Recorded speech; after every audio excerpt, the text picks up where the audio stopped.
Aquarius Rising, welcome here to Soul Passages Astrology, and thank you for joining me for your March 23rd Eclipse Report.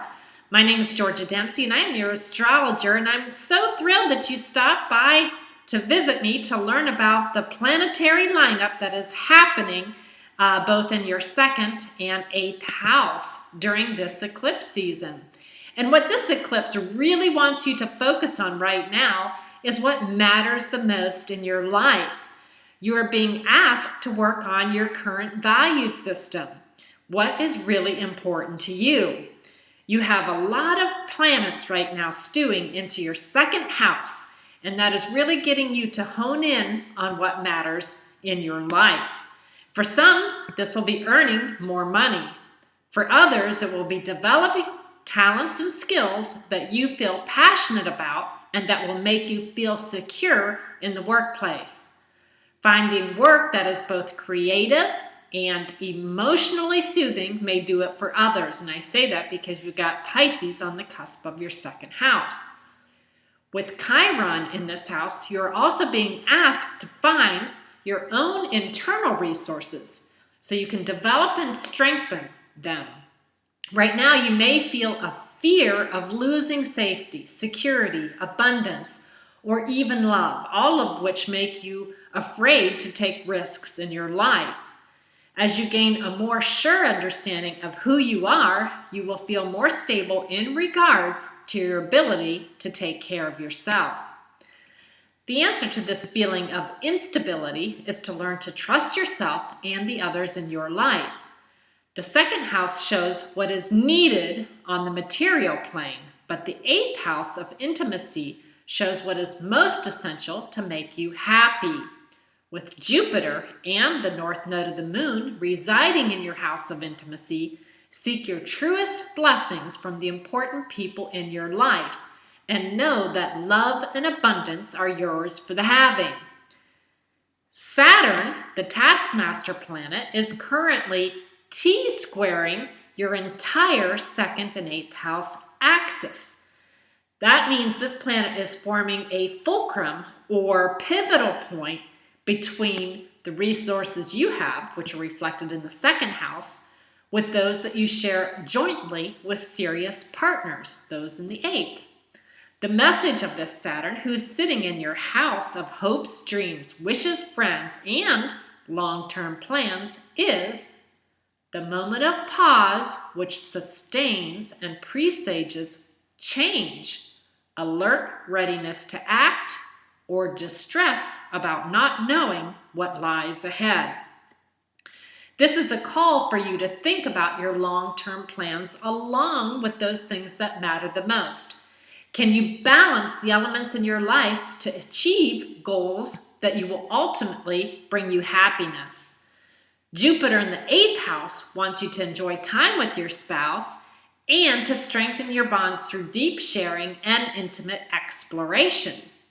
Your second house is calling you to develop your skills. Rather than freezing up in fear, this is a time to make achievable goals and to act. Lately, you've been seeking answers, and your ninth house, full moon, during this eclipse, wants to shed a light on matters regarding spirituality, mentors, higher education, the court system, or other cultures.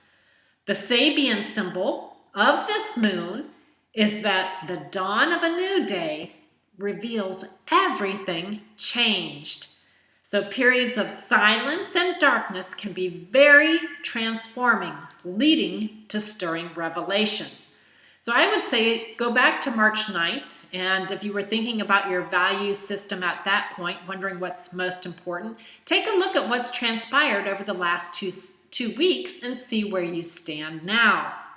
What all of this indicates to me is that you are going to receive some information, either from a teacher, a university, the legal system, churches, or through prayer or meditation regarding ninth house matters. And the information you get is going to illuminate the direction you are meant to take. Make sure that you're being true to yourself. And I say that because you've got Sun in the third house, and that what you want is in alignment with what you need. And that's the moon in the ninth. Sometimes when we have a sun-moon opposition, like we have during this lunar eclipse, we have to make conscious decisions about what it is that's best for us, taking into account our emotional needs, as well as determining our true soul purpose in this life. That ninth house moon is shining a light on your path, but it all comes down to choices you make and what matters the most. Pluto in Capricorn at 17 degrees is currently lurking in your 12th house. This can be a very spiritual place, but it can also show us ways in which we trip ourselves up and give away our power. Some call it the house of self-undoing, and it is pouring energy into your career and value houses right now. Pluto could be churning up psychological material from deep within your psyche. Unconsciously motivated actions can stir up trouble, letting the darker side of your personality leak out. You may have to confront aspects of yourself you would rather ignore, such as plotting power games or trying to manipulate others for your own desires. This is the house of karma, so what you put in motion here can come back to haunt you later. Uranus in Aries, on the other hand, is lighting up your house of communications. This planet wants to revolutionize the way you communicate, learn, and connect with others.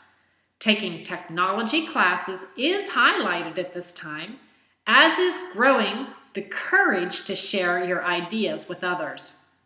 Uranus is the planet of revolution, and it wants you to take a magic carpet ride that will transform your life by tapping into your creative juices.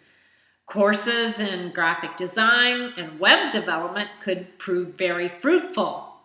Taking short distance trips to visit siblings, cousins, and other blood relatives are also highlighted. The primary message of Uranus is to learn things that inspire you. Then share what you learn with the world and the neighborhood at large. Developing skills in this direction could also assist you with your second house feeling of lack.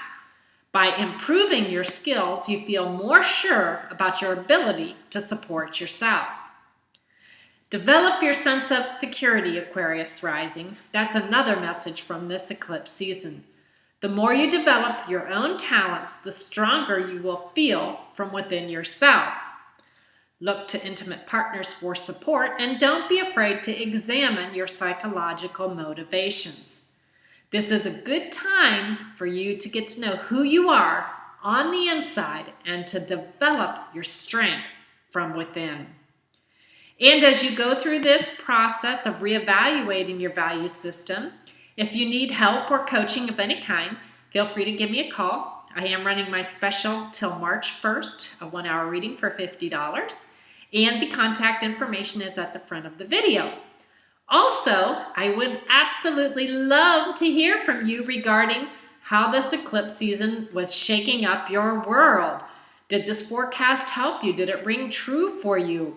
What's going down? Please feel free to give me a comment and let me know what's happening. I appreciate your support. Peace, blessings, and namaste.